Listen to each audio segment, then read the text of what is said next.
Time once again for a meeting of the Clyde Sukeforth chapter of SABR. I am Bruce McClure, the chapter chair, and we always hold our meetings in conjunction with the Gardner-Waterman chapter of SABR in Vermont. Dr. Clayton Truder, chair. Now, we got a lot to get through before we get started with our feature presentation. First up, Joanne Hulbert. Joanne's got a poem for us. Joanne, go. Okay, this is a little apropos to the subject tonight. I did look for a poem on Cannonball. Jackman could not find it, but I have visited his grave, so at least I have a little modicum of reputation here, and I know where he is right now. But anyway, here is a poem. Mercifully, it's short, and the title on it is "Then We'd Cop Sure" by Ring W. Lardner, in the Chicago Tribune of July 8, 1914. And here's what he wrote. It's a little bit of sarcasm in it, and you'll see. If I were Hank, I'd believe that I would go out south some night and there corral a certain guy named Lloyd and paint him white. Ooh. There it is. So think about that. Right. All right. Thank you, Joanne. I appreciate you. All right. Joe Ross, let's go to you about your newsletter. What is your favorite little blurb from today in baseball history today? Go. Well, the one thing, thank you, Bruce, incidentally. The one thing that I would mention is that 19 people were named to the Hall of Fame on this state, not all in the same year. The other thing that I thought was appropriate in this, the 250th anniversary of our country, in 1944, Major League Baseball decided that military service would count toward playing time for players, and that players with military service would guaranteed a 30-day trial with pay. There were also other restrictions that were adopted about release or assignment. That's a bit about what happened today in baseball history. How can they get that newsletter? And it's available if you send me an email for $10 for SABR members, $15.95 if there's anybody here who isn't. I don't think anybody here qualifies for that. And we will tell you how to get that daily, only 365 days a year. So you skip February 29th? I know it's on leap years, it's 366 days. Thank you, Joe. I appreciate you. This one's a big one. The next one's a big one. And I want to go to Megan Hanna. Megan, you have some rather big news for us tonight, don't you? Maybe a little bit. I think it is. We talked about this yesterday. Go. Okay, so the first issue of Clyde's Vibes is dropping midweek. Yes, it is done. Gus, that super slacker, finally passed in his column. So, yeah, we're ready to go. It is 24 pages long, the first issue. And let's see, it includes stories about Vermont, Maine, and New Hampshire. It is very reflexive of the northern New England region. Our contributors are from Vermont, New Hampshire, Massachusetts, Connecticut, New Jersey. I think there's going to be something for everyone. Some of the highlights: Tim Brennan, who's a SABR member from Vermont, wrote a great personal essay about his relationship with Lou Gehrig that was developed over many hundreds of games of Stratomatic. It's a really great essay, and I think people are really going to like it. Dave Gordon, who's a SABR member from Connecticut, has written an article called Manager Woe Wins Over Expectations. Basically, he's developed a new method for evaluating managers, and I think that's probably going to spark some conversations. At least I hope it will. Dixie Tarango has corrected a long-time error in the biography of a 19th century pitcher, Walter Henry Porter. We also have poetry, photography, a story about the Women's Pro Baseball League. So like I said, there's a little something for everyone. I've read it. I got an advanced copy because, well, Rec has its privileges. It is fantastic. I spent a lot of time yesterday talking with Megan about it, and I hope that when it is released for public consumption, that all of you will get a hold of her and tell her how great a job she did. It is fantastic. It is beyond our wildest dreams. We are absolutely thrilled that you are our newsletter editor and part of our chapter, and I cannot thank you enough for this. Oh, well, I mean, we had some great submissions, so. We sure did. We sure did. You are now accepting submissions for the next edition in the spring, correct? I am, yes. Could you tell our folks how they can submit an article to you? Sure. Again, we're looking for research articles, personal essays, memoirs, poetry, photography, anything you would like to submit. You can send that to me via email. I was talking to Bruce yesterday about the fact that this is the 80th anniversary of Don Newcomb and Roy Campanella's arrival in Nashua to play for the Nashua Dodgers. And I think it'd be fantastic if we had maybe an article or two about that. So yeah, I'm plowing ahead with the spring issue. So Clyde's Vibes is going to be released this week. And because I have been remiss in announcing it, our own Jeff Cohen wins the prize for naming the newsletter Clyde's Vibes. I'm going to call an audible, though, because I've got a much more fun gift than a book from the library that I'm going to send down to you. Oh, really? So it'll connect with Northern New England, and I'll get that down to you in what little free time I've got, Jeff. So we're going to go back to Jeff in just a few minutes. Megan, you're extraordinary. I hope you know that. Oh, well, thank you very much. You're very welcome. Thank you very much for doing this for us. Hey, next up is John Graff, who's probably sitting in his chair right now saying, what have I gotten myself into this evening? John has a new book coming out, Simulating Satchel, a what-if history of integrated Major League Baseball in 1934. John, tell us a little bit about that for just a sec. There he is. Yes. Okay. Thank you, Bruce. And hello, everybody. Simulating Satchel is a simulation using the Stratomatic computer game of what might have happened in 1934 if the exclusionary majors had allowed Satchel Paige and close to 100 of his contemporaries to play in Major League Baseball. So the content of the book includes some introductory material that establishes the context for integration before Jackie Robinson, 1934. Takeoff on Street and Smith's baseball yearbook called Sweet and Fleets that has rosters and previews the whole gamut. It goes through the season. I don't want to spoil who won the pennant, but there's extensive coverage in the season, some aftermath, and an invitation to dive deeper into learning more about Negro League Baseball. So we're going to have John in to discuss the book in May, if I could ever find 5 seconds to actually schedule the poor guy. We've only talked about this now, a dozen times to hammer this out. I promise you we're going to get you scheduled. We're going to get him in and have him talk. When is it being published? When exactly? Well, I don't have an exact date yet. We're hoping for toward the end of this month.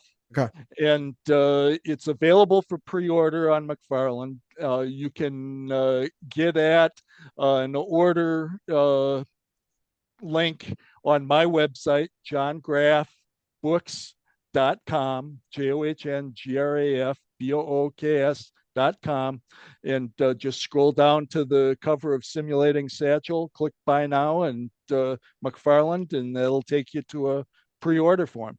There you go. There you go. All right. Well, I appreciate you coming out tonight and discussing the book, and I will get a hold of you, and we will schedule you very soon. Thank you, Bruce. Thanks, John. We appreciate you. Still more to come. Ryan McClanahan, the fashion plate of the Clyde Sukeforth chapter, who dressed down tonight a little bit so that he wouldn't embarrass me with some of these cool shirts that he's got, Hey, Ryan, you sent me something yesterday that I wanted to debut to the chapter. Why don't you tell us about it? Oh yeah. Hey everybody. So I did a video on Lou Brock, his 1973 tops, and I was able to connect that to a guy named Al Lang in 1947, and basically, like, I didn't know anything that was going on in the photo of the 73 tops. Lou Brock. Lou Brock's one of my favorite ball players that I probably never got to see. So I just kind of like connected the dots. And again, I didn't really know where I was going with this. And so it actually ended up bringing me to the Hilton Hotel in St. Petersburg, Florida. So yeah, that's pretty much it, I guess. So this is on your YouTube channel, right? Yeah. Tell me what that channel is, please. It's a History Through Cards. So if you go, you are actually now connected to our chapter's YouTube channel. If you go out to our YouTube channel, search Sabres Clyde Sukeforth chapter and scroll down to the bottom, he's the second or third choice there behind Sabres channel. So when you get a chance, get out there and have a look at that video and anything else that he's done, because Ryan is quite a good researcher. He does great work, and we really appreciate him being a part of our chapter. Ryan, thanks, pal. We appreciate you. Jeff Cohen. Hello, thanks. Yeah, What's going on with those pods, man? Talk to me. I'm not driving anymore. Yeah, you're not driving. Yeah, I waited. Go. Yeah, thank you. This week on Baseball BBQ on all your podcast apps, we have author Kirk McKnight, Voices of the Game. He will be dropping this Saturday on all your podcast apps. And along with him, we have, if you're interested in barbecue, the curator of the Kansas City Barbecue Museum, Jonathan Bender. That's the lineup for this week on Baseball and BBQ. And thank you, Bruce. And I'm going to have to drop early today because I'm having an interview with a person whose dad was very close to Roberto Clemente and has those types of stories, a photographer. Oh, nice. So I'll have to catch the rest of this on the video on YouTube. But I thank you for letting me promote. Oh, absolutely. If you are not listening to Baseball and Barbecue on your favorite podcatcher, program it now to grab that every week. I mean, it's baseball and food. What more could you ask for? I mean, it's great. It is a long form podcast, so get yourself a cold one, sit down and listen, but you're going to enjoy it. It's going to be a good time. All right, giddy up. Now it's time for our feature presentation. And oh boy, have I been waiting for this one. While many black teams joined the Negro Leagues, there were also some teams that preferred to remain independent, barnstorming throughout a region and taking on all comers. In the northeastern United States, one of the best known and most successful barnstorming black teams was the Philadelphia Colored Giants. By the mid-1920s, the Colored Giants had few ties to Philly. In fact, they were playing most of their games in Massachusetts and drawing huge crowds. By the late 1920s, they were playing more games up in Maine, where they also drew huge crowds, especially when their ace pitcher, Will Cannonball Jackman, was on the mound. But what was life like for Jackman and his teammates? What kind of press coverage did the team receive? And how did he end up facing a guy by the name of Clyde Sukeforth? Well, we're going to find out tonight. Elite SABR member Donna Halper has spent 4 decades as a professor of media studies working at several Boston area universities. Her research focuses on women and minorities in baseball, the Negro Leagues, and firsts in baseball history. A former radio DJ credited with having discovered the rock band Rush, Dr. Halper reinvented herself and got her PhD at age 64. In addition to her research into baseball, she is also a media historian with expertise in the history of broadcasting. She has contributed to SABR's Games Project and BioProject, as well as writing several articles for the Baseball Research Journal. She was inducted into the Massachusetts Broadcasters Hall of Fame in 2023. Dr. Donna Halper, welcome back to Northern New England. How in the world are you, my friend? You know something? I'm happy to be walking around. How about you? Right? So, happy to be above ground. Every day on this side of the ground as opposed to that, they always, hey, great to see you. I'm like, I'd rather be seen than viewed, if you know what I'm correct. saying. You bet.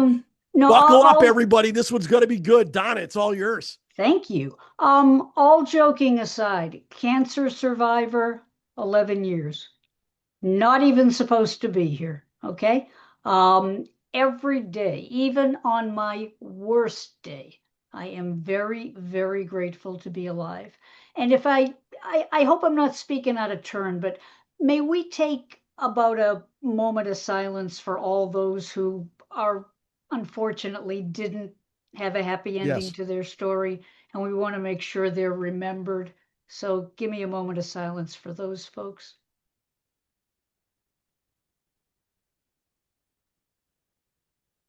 Thank you. For me, what it's about is telling the stories of people who deserve to be remembered. I am, in addition to being a media historian, I'm a social historian. I talk about how these things affected people's lives. So, yeah, I can do statistics. Yeah, I can tell you who struck out on which day and who batted left instead of right. But I'm much more interested in what life was like for these folks. So let's see if this works. Give me a second here. I'm going to share my screen. Can you see that okay? Looks good. Excellent. Okay. And theoretically, if I'm lucky, this one, can everybody see everything okay? Marvelous. I love it when things work. So I'm going to set this up as a slideshow, if I may. And this is the picture, very famous picture, of the 1928 Philadelphia Colored Giants, also sometimes called the Philly Giants. By this time, they've got just about no ties to Philadelphia, although, as I'm sure you know, they all began way back in 1902, back in the Saul White era. They really did have ties to Philly. But I'm getting ahead of myself. Here we have, of course, Dan McClellan, and here we have Will Cannonball Jackman. He was tall for his era, okay? He was about 6'3", and that was considered kind of unusual back then. And in a lot of these team photos, he really did tower over people. But in this photo, you see some of the best known members of the team, and I will be pointing out a few of them as we go along, okay? But the bottom line for the Colored Giants by the time that the mid-1920s is coming around is they're kind of at a plateau. I mean, yeah, they're winning a lot of games, but McClellan's got his eye on bigger things. He really knows that he needs to get a good bunch of players around him, and he does surround himself with some good players. But Jules Tigel, the historian, wrote about the fact that the Negro Leagues themselves were kind of a haphazard deal.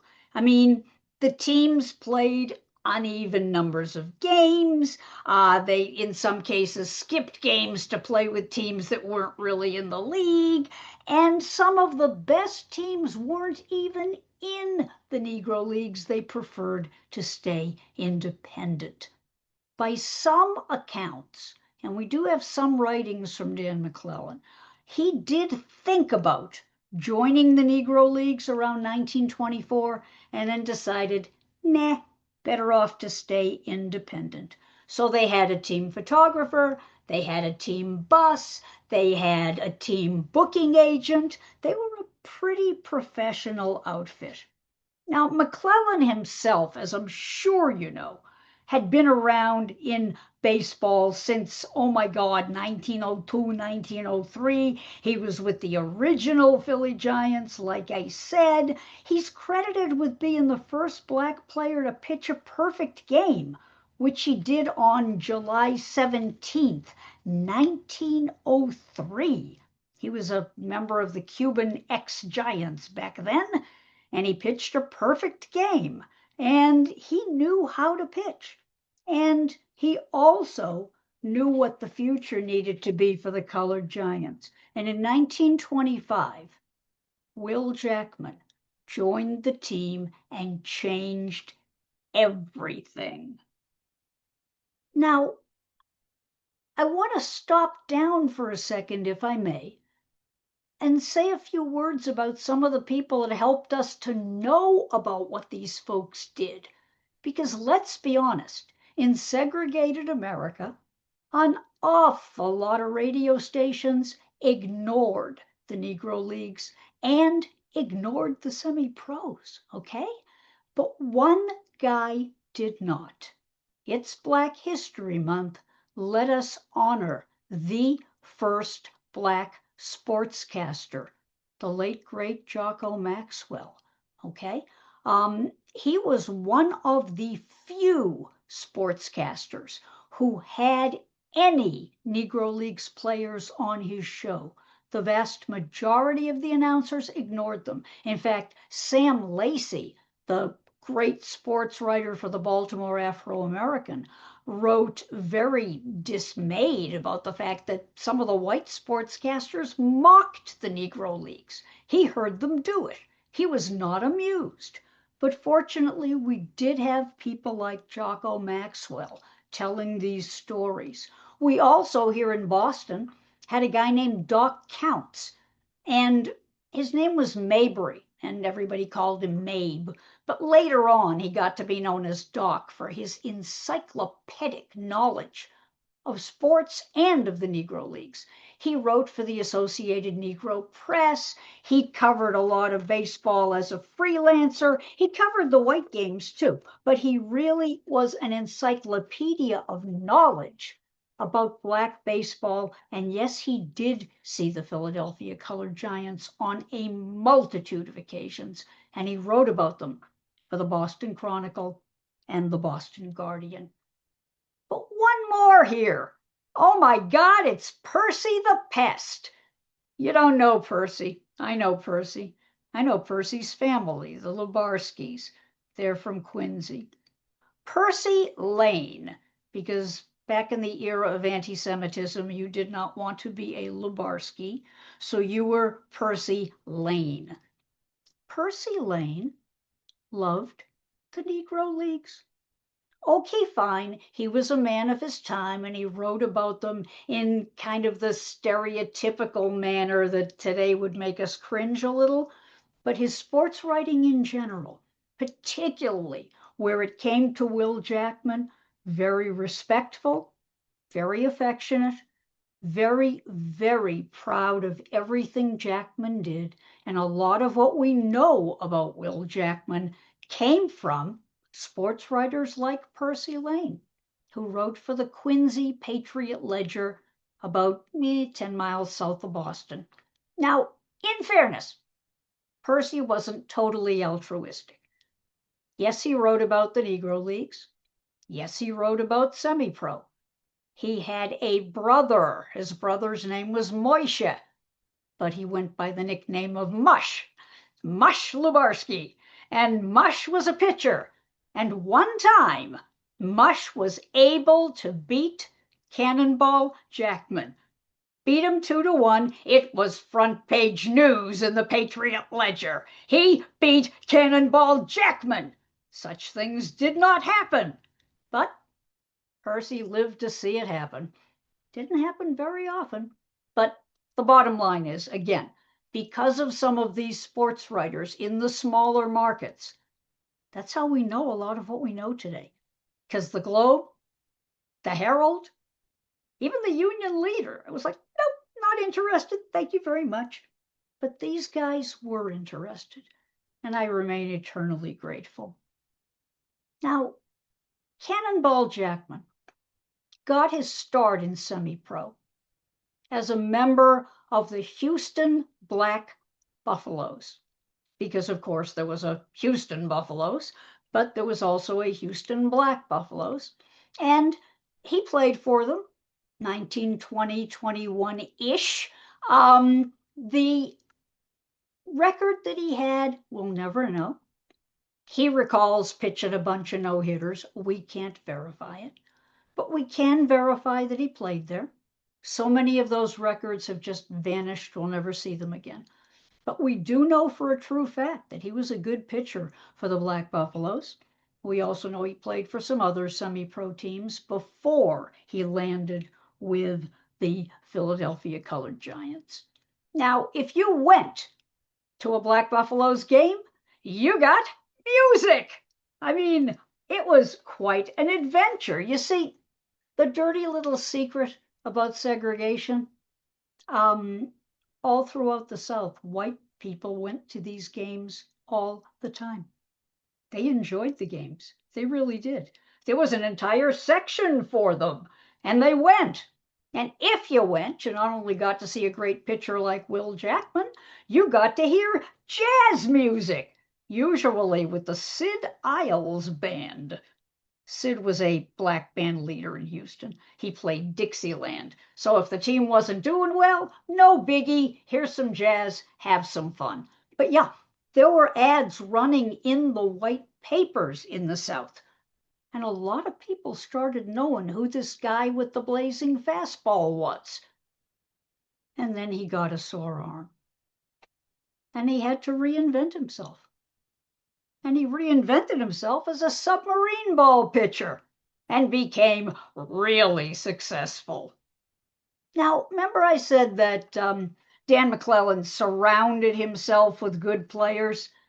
One of the good players he picked up for the Colored Giants was Bill Speed Yancey. Now, Speed, the name speaks for itself, was an incredible infielder, mostly shortstop. He could play second if he had to.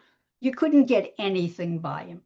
And he remained with the Colored Giants from 23 to 28, and then became a semi-pro basketball player. But we have some of his writings. Let me just read you something, because I want to talk a little bit about what life was like. Here's what life was like. He was from Philadelphia.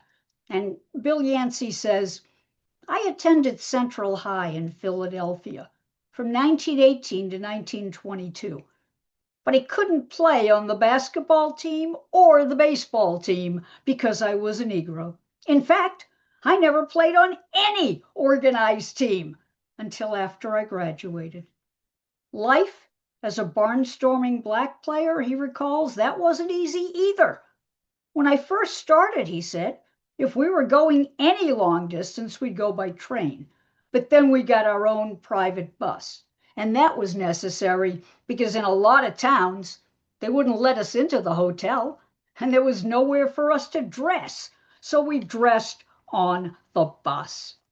He also remembered we had problems getting food up north. A lot of restaurants wouldn't even serve us. So being a barnstorming player, even up north, meant you never knew how you were going to be treated. There were some cities, Portsmouth, New Hampshire comes to mind, where they just threw their arms around every black player, okay? When Will Jackman, he pitched for Portsmouth for a while in the late 30s, and he injured himself and had to go to the hospital, the next day they held a benefit to pay his hospital bill. They loved the guy. But that wasn't always the experience in a lot of cities. You just never knew how you were going to be treated.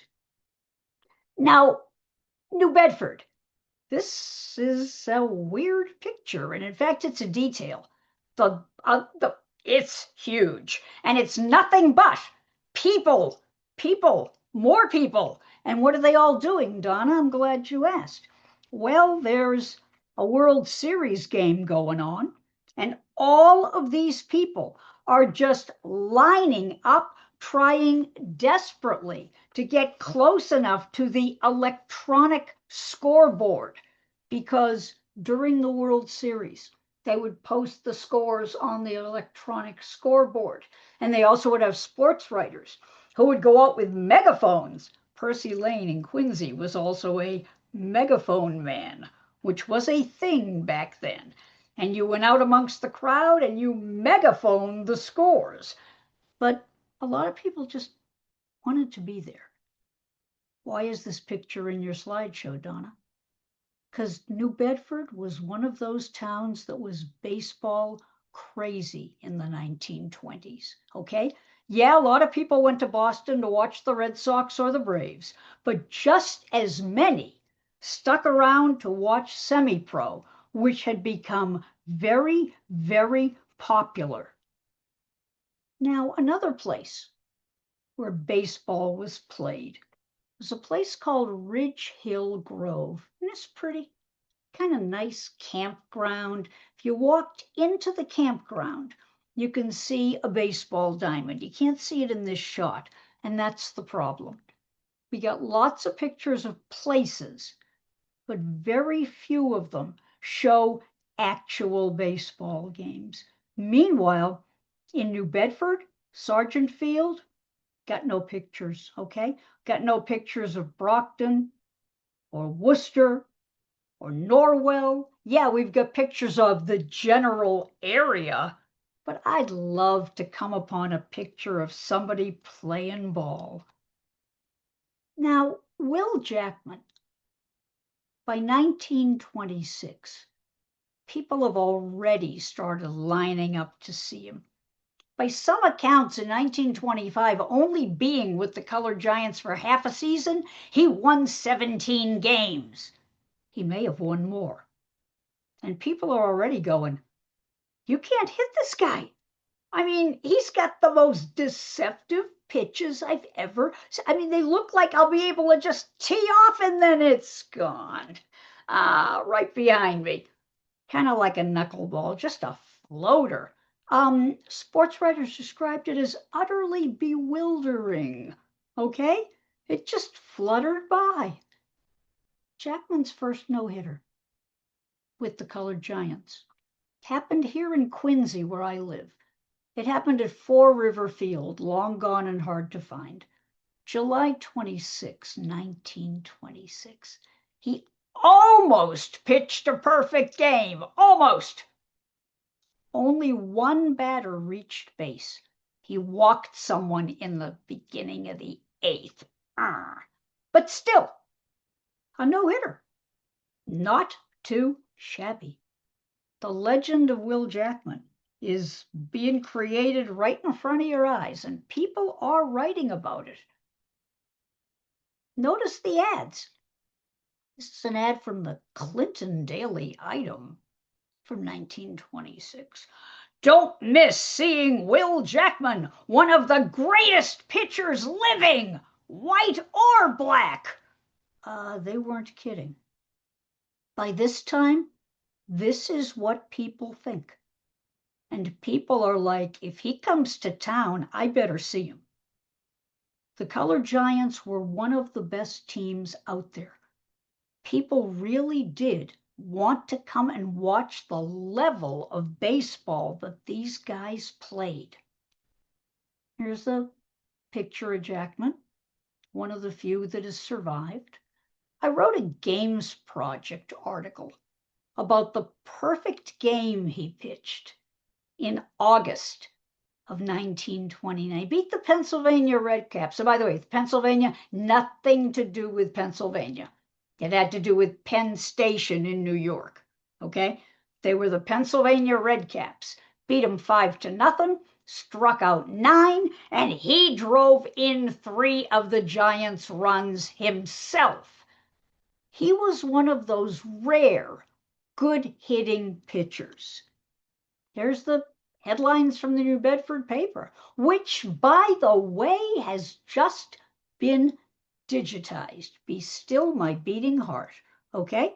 Not all of it, but enough of it so that it makes a lot of our lives much easier. But this is the headlines when he pitched that perfect game, and of course you can read about it on the Games Project. Now, most of the newspapers in Brockton, which aren't digitized, Worcester, one is, most are not, and the other areas where he pitched, not digitized at all. But as I said, enough information is seeping out to the point where even the Boston papers feel like they better start covering him. And the other person on the team that was a real team leader was Berlin White. He was one of the most respected catchers in semi-pro. He was a team leader. He was a guy who could mentor younger players. He managed the club sometimes when Dan was ill. He handled the bookings. Now, he'd been playing since the 1910s, got better every year. And he and Will Jackman were friends. But it was kind of like the kind of relationship where, like, yeah, they bickered, but then they got back together, and they bickered, but they ended up being friends for more than 40 years. It broke Will's heart when Berlin died. I mean, he was so depressed, but they were friends for years. And as far as Berlin White goes, this guy was one of those catchers who could catch the stuff that Jackman threw. You may remember people trying to catch Tim Wakefield, for example. Oh dear. Some guys can, some guys cannot. Not the easiest thing to catch a knuckleball pitcher. Donnie, you said he was a submariner. Yes, I did. He was a submariner. And then he decided he'd develop a knuckleball. And he did. And Berlin could catch that too. The guy was a wizard, a true star. But here's the problem. Notice the number up here, 1929. What are we about to get? We're about to get the Great Depression. And in the Great Depression, a lot of semi-pro teams are going to suffer. Many will disband. Many will just run out of money.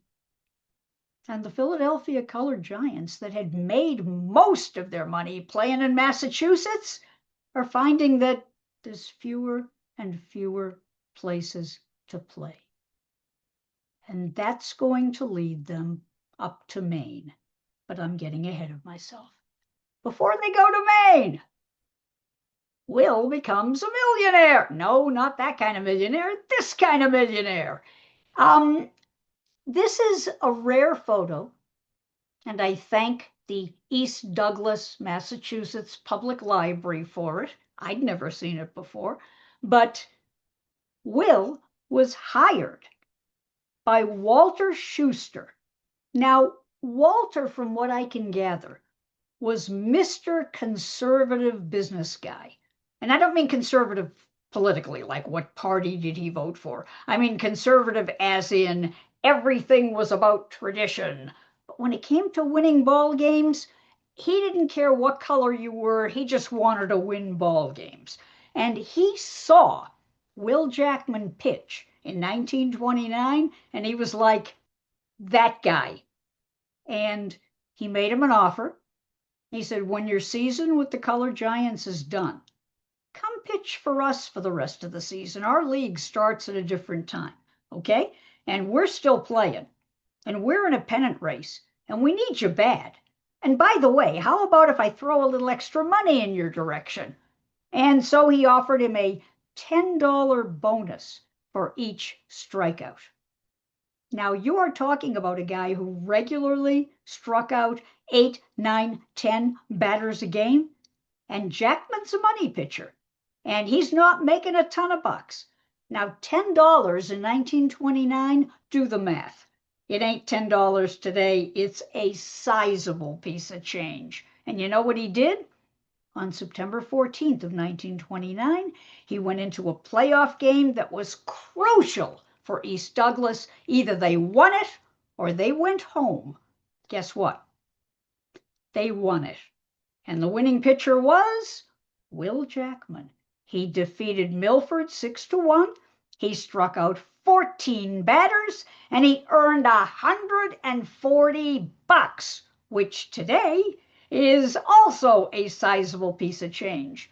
Oh, and did I ever tell you there was this other guy? I don't know if you've heard of him. This other really up-and-coming guy on the team, a guy named Hank Greenberg. Yeah, Hank Greenberg was his teammate with the East Douglas millionaires. A lot of us thought that was like, yeah, he's just saying. Nope, he wasn't just saying. He was there, he did it, and on he went. Now, as I said, the Depression just was a disaster for semi-pro. But the Colored Giants found they had a lot of friends in Maine and New Hampshire, a couple of games in Vermont, but mostly Maine and a little New Hampshire, and then gradually, mostly Maine, and then up to Canada. But boy, howdy, did they play a lot of games in Maine. And during this period of time, he won a ton of games to the point where thousands were lining up to see him. He became one of the biggest draws in semi-pro baseball. People have said to me, well, how did the white players feel about this upstart team coming up here with their game of shadow ball and their clowning and their, Jackman striking out 14 people? They loved him. You know why? He brought people to the gate. He put fannies in the seats. Everybody was coming to see the ball game, which during the Depression, getting people to come to a ball game, yeah, it was very, very important. Now, one thing that happens that will make our friend Bruce extremely happy is we're about to have a Clyde Sukeforth sighting. Yes, we are. Okay? I didn't think we ever would. I just figured, hey, I'm giving a talk to the Clyde Sukeforth chapter. I'm excited. It's an honor and a privilege. And then I started doing my research about Jackman and the Colored Giants playing up in Maine. But first, see that? That is an aerial view of Togus, where the Togus Athletic Association played most of its games. Nice venue. You had to go through the VA, the whole thing to get to it, but so what? Very, very nice place. And the Togus team, the Togus Athletic Association, played against the Colored Giants a bunch of times. But it was just the regular amateur and semi-pro folks, okay? Now, and then it happened. Somebody got the idea that maybe we should have an all-star game. An all-star game? Why do we want to have an all-star game? Well, my friends, turns out that Maine was the place to be if you were a baseball fan. There were a ton of major leaguers, former major leaguers, minor leaguers that either vacationed there, lived there, visited there. And so it was that the folks at Togus said, hey, we got a regular game going on, but since all of you are here, why don't we create the Togus All-Stars and let's play for charity? And everybody went, sure, why not? And that's how the Clyde Sukeforth watch was on, because a whole bunch of people in town, and don't forget, in Maine, semi-pro, just like in New Bedford, it's an obsession. I can show you every single newspaper in the area writing about it in the 30s. Every single one of them, okay? And they're all saying the same thing. Oh, going to be an all-star game. Wonder who's going to play. And they're guessing. And the guess comes up like, will Sukeforth play? And the game happened in 1931. No Sukeforth.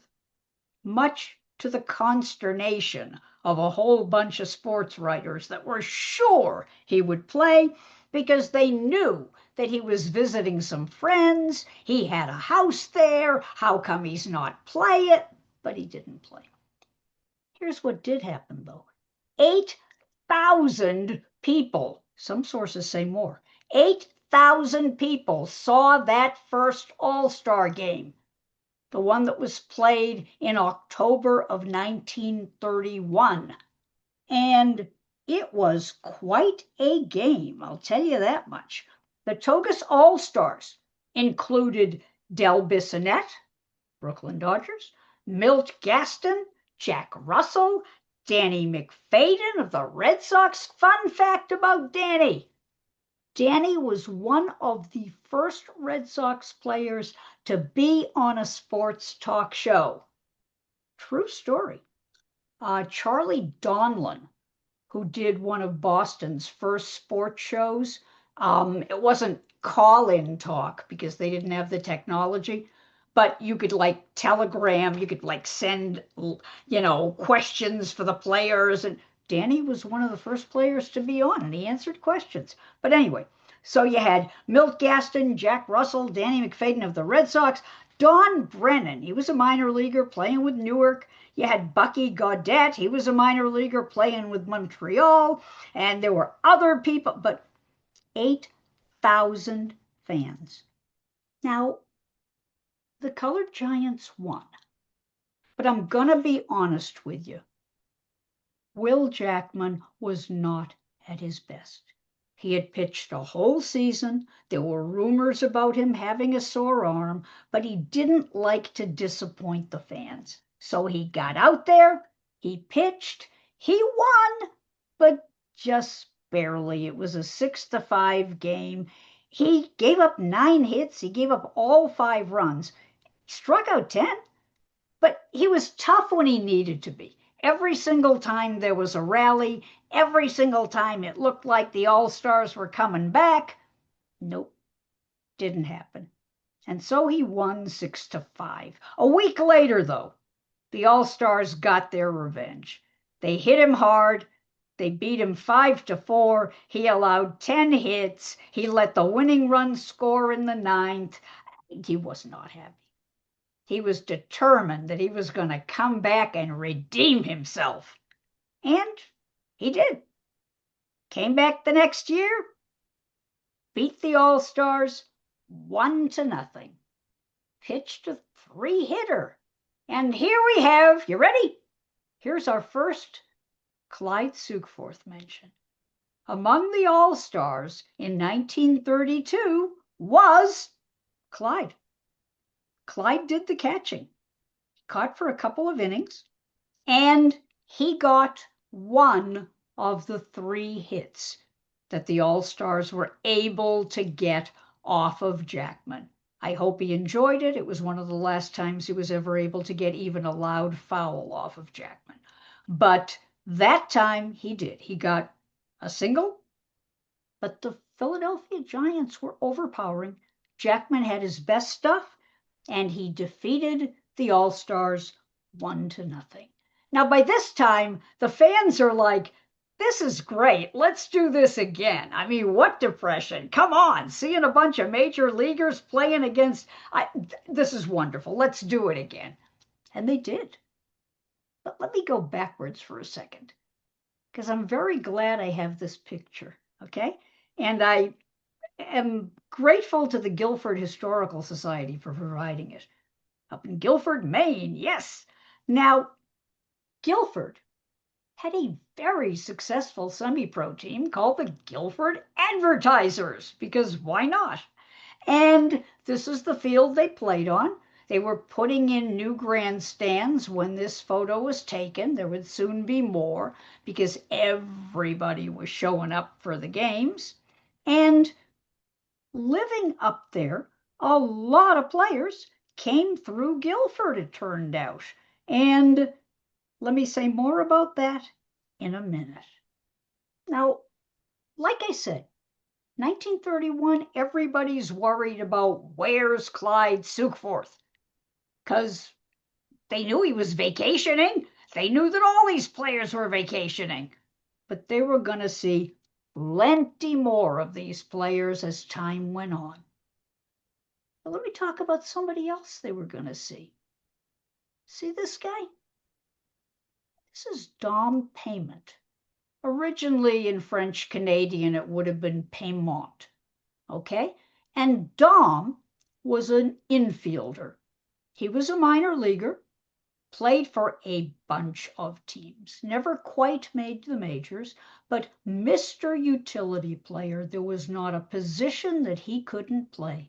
Years later, he went on to become a minor league coach, and he went on to become a manager of semi-pro ball up in Maine. And when the Togus All-Stars played their games in 31, 32, 33, who did they want to play the infield? Dom. He was that good. They wanted him to play with the major leaguers, and they asked him to play, and he did. And it is so cool that I was able to find Dom's son, who is still alive. He's an artist, just an amazing person. And we had a great chat about Dom's career. But yeah, every team in the area, the Industrial League teams, there were so many teams that the Colored Giants played against, and then some of those players, the best of them, made the Togus All-Stars. And here's some more about those Togus All-Stars, but back to my Guilford story, and then I'll wrap up. I hope I'm not being boring. So Guilford was playing against Togus, and they were losing badly. I mean, the whole season, they just could not beat Togus. Togus had their number. Oh, fun fact, the word Togus is a word from the Kennebec, or possibly the Abenaki language. It means mineral water. Okay, then. But anyway, Togus had a very good team. They were beating Guilford on a regular basis. Guilford, the manager of Guilford, approaches Will Jackman and says, "Hey, remember when you pitched for those guys like the East Douglas Millionaires? How would you like to pitch for us for a couple of games? Because we can't beat Togus and you can." He said, "Sure."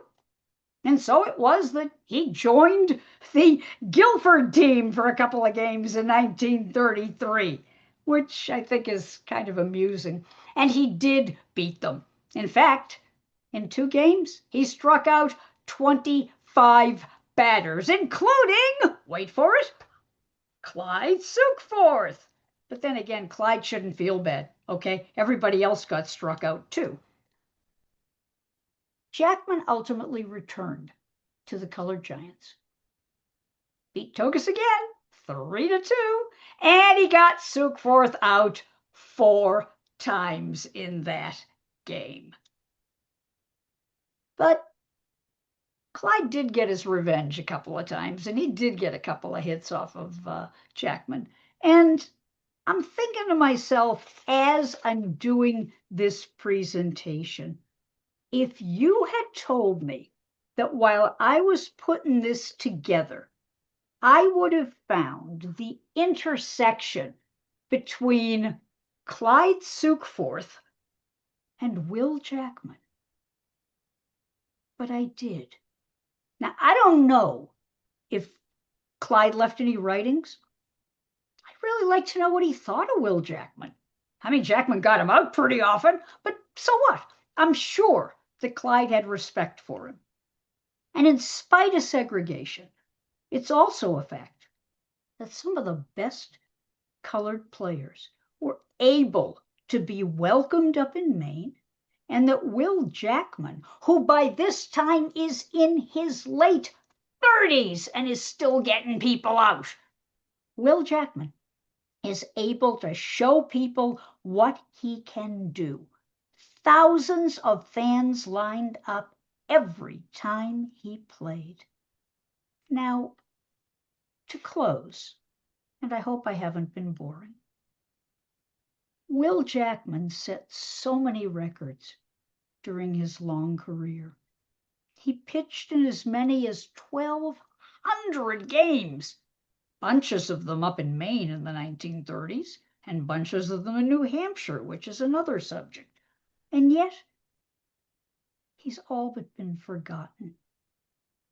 Boston sports writers, when he passed in 1971, 72-ish, they wanted him inducted into the Hall of Fame. Never happened. So today, it's part of what I do as a SABR member. I kind of look at it like it's my job, but it's also my honor to make sure that the people who contributed to us are remembered, including Will Cannonball Jackman. Thank you. Donna Halper, boring. That's not possible. That was fantastic. Was that okay? Oh my gosh. Was I halfway interesting? You got your Sukeforth mention. Hey, you got Clyde in there. He's our guy. But that's exactly my point. Most people don't research the semi-pros, or they dismiss them. They look at it like, what do I care about an exhibition game? If you were black back then, that's all you could play was exhibition games. So there's a lot in there too. Yeah. To show a major leaguer what kind of stuff you had. There you go. There you go. I don't know how much Clyde wrote. When I've spoken to his grandkids, they didn't have the answer to that question. I know they've got things that they eventually want to show me and discuss with me, but I don't know how much they have when it comes to writing. But in terms of questions, if anybody has a question for our presenter, Donna Halper, tonight, go down to the bottom of the screen and hit the react button. Once you hit that button, you'll see another button marked raise hand. Raise your hand and we'll get you in line to ask questions of Donna tonight. Sean Moore knows what to do. He knows how to do it. Go. Hey, and if I don't know the answer, I'll make it up, okay? There you go. First of all, thank you very much for this wonderful talk. So Donna, given your association with the band Rush and your obvious interest in the Negro Leagues, Bill Jackman never did pitch against Rush. He just never did. Okay, just sorry. I'm just curious if you were involved at all in facilitating Geddy Lee's support for the Negro Leagues Museum. Actually, I'm glad you asked that question. Geddy, who is, for those that are not Rush fans, Geddy Lee is the lead singer of the rock band Rush. Geddy is a passionate baseball fan. Always has been. I mean, I've known the guy for more than 50 years, okay? And baseball is his thing. We used to go together. I mean, the guy just loves baseball. And he's also interested in history. And so he started doing his research about the Negro Leagues, found out a lot about them, found out about the museum. And when he had the opportunity to make that donation, he just wanted to go for it. It had nothing to do with me. It was totally in character for him as a passionate fan and as somebody who has great respect for the game. Did you hook them up at all together with the Negro Leagues Museum, or? He sort of knew about it anyway, okay? You're talking about somebody who just eats, breathes, and sleeps baseball. I mean, a lot of people, when they think about rock stars, they think about, very omnidimensional. All they care about is their guitar or whatever. But the guys in the band are all pretty multidimensional. They're all readers. They're all family men.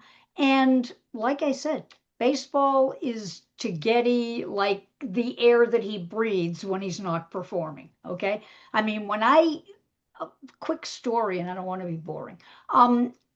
When I went to the Rock and Roll Hall of Fame a couple of months ago, they flew me in to be there when the band announced that they were reuniting. And of course, they brought me backstage. And I'm standing there waiting to see what everybody's up to and what they want me to do. And Geddy is on his phone. And I figure he's making a phone call. Not making a phone call, watching the game. Okay? If there is a game, Geddy is watching it. Okay? Now, in this case, yes, the Blue Jays were in the playoffs and this and that. But just a passionate fan. And after the game was over, we're sitting there talking baseball. It's just how he is. And he knows every museum. This is what he loves. Great. Thank you. He's a Jays fan, right? That is correct. He would be a pretty cool guest to have here in the Clyde Sukeforth chapter. You and he discussing his baseball fandom. Lord knows. And do you know how many people would like to see that happen? I'll bet. Thousands. And if I did that for you, every single chapter of every Of course. Oh Lord, can you just imagine? Oh my God, I never hear the end of it. You know, you could get him to a convention in disguise.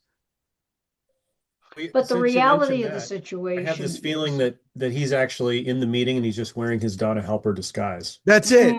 That's it. You don't want to wear a Donna Halper disguise, please, I beg you. But all BS aside, right now, they're really preoccupied with their, getting back together, reunion, practicing this, that. So I don't think they're doing much speaking engagements of any kind. I don't blame them. When are they going out on tour? They're probably going to start in the spring. Nice. Good for them. That's fantastic. So God bless them. But all joking aside, in general, I've found that the only time they do speaking engagements is on the national level, like on a network or, on a major podcast. Yeah. I'm not saying you're not important, Bruce. I'm just saying that the management has to really maximize their time because everybody wants them. Oh yeah, I've been through that with some presenters that I've had on over time. So yeah, I get what you're saying. I mean, I used to be a publicist, and it's like they just 97,000 requests and only 24 hours in a day. So how about Mark Hoyle? There it is. Let's go to Mark. Thank you, Donna. That was an amazing presentation. And I did have 2112 on Friday, so they're my Rush connection. The only Jackman piece I have in my collection is this broadside from Jackman night. And it calls out a 3-inning game. Do you know who any of the players were that day? A bunch of old timers who had been on teams with him. Cool. And it was more ceremonial than anything else, because by this time you're talking about a bunch of guys in their 60s and 70s. Yeah. And, only a 3-inning game. A couple of major leaguers did show up for it. I believe Frank Malzone was there. The Red Sox did send representatives, but I don't get the impression that they did a lot of heavy lifting with respect to that game. I really think it was more like, hey, everybody, get your picture taken. But the truth is, Jackman participated in old timers games well into his late 60s, for heaven's sake. Okay. Oh, wow. I mean, he was still like throwing a couple of innings here and there, because sports writer interviewed him one time when he was like 51. It was like, isn't it painful for you? It's like, I could throw another 6 innings. What? But by this time, like I said, the genesis of the evening, and forgive me if I'm going TMI here, Berlin White had just passed. And that was, like I said earlier, the friend for 50 years, you know what I mean? And then his wife dies. And Jackman just sinks into depression. He is hospitalized. I'm not talking like mental illness. I'm just saying like he had the symptoms of a stroke. I mean, he was just so depressed because the two people he loved more than anyone died in the same month of April 1971. And that's when a bunch of friends of his got together and said, we rode his coattails for decades. He put fannies in the seats for decades. And now the poor guy is sitting at home in his bathrobe feeling forgotten. No, not on our watch. And so they decided to work with the Red Sox and some other local groups and just get a night together for him. And that's how that all started. It was meant to cheer him up. The idea of somebody just playing baseball was kind of secondary. It's 1971, correct, this game? That is he died like a year later, correct? That is correct. Yeah. dropped dead while visiting friends. He had been in poor health to begin with. He had already had a stroke. And like I said, without his wife Louise and without his best friend Berlin, he just felt like it had all passed him by and no one remembered him anymore. Thank you. That's why I'm real determined to make sure that he is remembered. Love it. Jim Laurie, how you doing, Jim? Hit the unmute button, Jim. There you Doing go. fine. Doing fine. Thank you. I was reading an article in the Boston Globe magazine a number of years ago, and they talked about Cannonball Jackman, and it was quite a revealing story that they told about him. And it seems as though a family member found his uniform in a trunk in their attic. And all of this, is any of this coming back to you, Donna? I remember the article. Yes, I do. I believe it was written in the year 2000. And if it's the article I think it is, I have it. It's a wonderful remembrance of a great ball player. But there were so many sports writers. In fact, I wasn't kidding when I said that when he passed, sports writers throughout Massachusetts wanted to petition the hall to let him in, okay? Because they were like, if he were white, he would have been in the major leagues, okay? If he hadn't been playing for the Philadelphia Colored Giants, people would have known him as well as they knew Satchel Paige, because he was better than Satchel Paige. And that's what they kept, but nothing ever happened. So there are still some scattered memorabilia, particularly from the two families that he chauffeured for, because he was a chauffeur when he wasn't playing baseball. And some of that memorabilia did make its way to the sports museum, but others, it just has been lost. And it only lives on in the memories that a lot of sports writers and some pretty famous sports writers wrote about him. So I keep hoping there's some more stuff of his out there somewhere. I was delighted to get that picture of him from East Douglas. Good stuff. Matthew Glidden, you're up, man. Last one for tonight. Okay. Thank you so much, Donna. You anticipated just now my question, and that's how many of the people that you've talked about had baseball as only part of their professional lives? Are there other jobs or other roles that you can highlight for us that would have been important to them in making their money outside of those big paydays for the playoffs? Let me ask you a question, and don't take this the wrong way. How old are you? I'm 53. Okay. You're at that age right where things started to change, okay? Because when I was growing up, and I grew up in the 50s, I will, by the grace of God, be 79 on Valentine's Day. Okay? Still young and cute, still working, but 79 if I make it. And when I was growing up, all the ball players had to have winter jobs or part-time jobs or jobs to help support them, or the idea of bonus babies and people getting $1 million contracts. Everybody I know, yes, my birthday's Valentine's Day, yes. But every ball player that I know, when the season was over, some of them shoveled coal, some of them were chauffeurs, some of them cleaned windows. It didn't matter. But the fact is, you had a family and you didn't make enough in baseball unless you were maybe the 1% of the really, really famous. But everybody else, you did it because you loved it. And so the stories of people's jobs in the off season, there's a lot that's been written about that actually, because it was just so normal. I mean, I remember many stories when I was a kid growing up. There was a sports writer named John Gillooly. He wrote for the Boston Record. And he would always write, oh, yeah, I saw so-and-so and he's like working in a hotel. Or, I saw so-and-so and he's driving a taxi. But it wasn't like, it was like just information like, hey, here's what your favorite player does in the off season. And I was like, wow, how cool was that? Maybe I'll go into that hotel and I'll see that player. Wow. So in the case of Jackman, he told an interviewer one time that being black, most of the good jobs were closed to him. So he said, like, I cleaned windows, I scrubbed floors, I worked on an oil rig. You name a job. If there was a job, I did it. And he said, I feel lucky that I got a job as a chauffeur, because that's pretty, considering, he didn't say high class, but that's pretty much what he was hinting around about. Because for a black man in Boston, that was about the best you were going to do.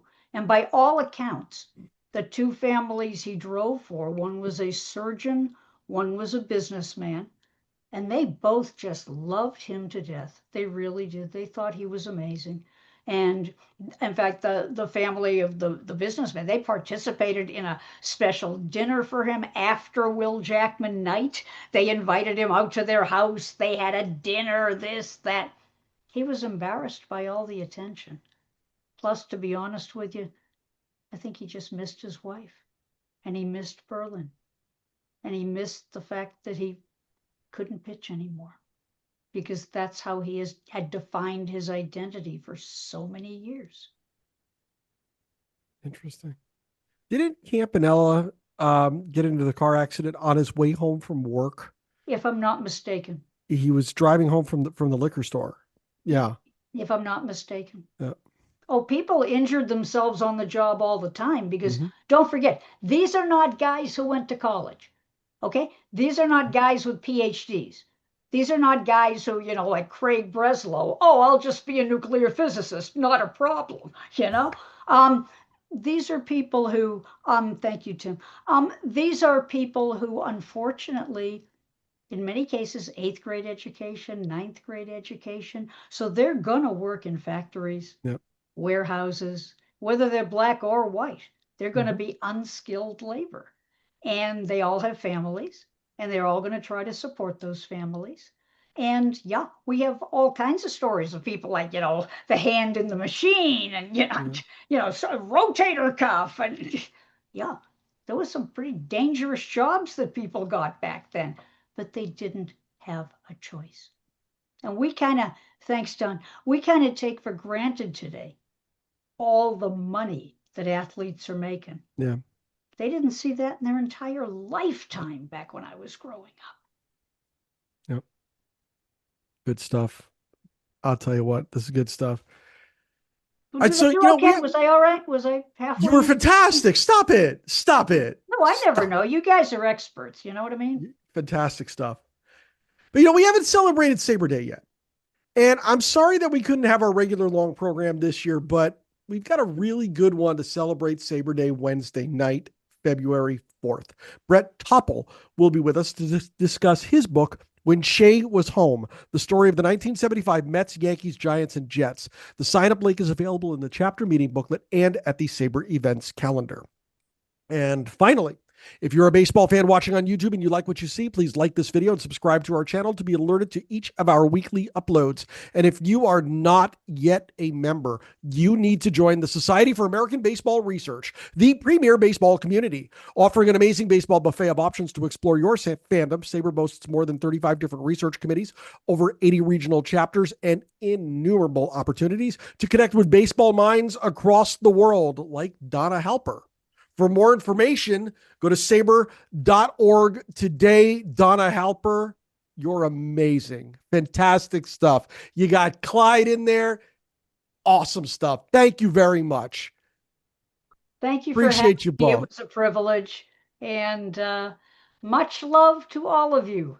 Donna, we love you too. We really appreciate you.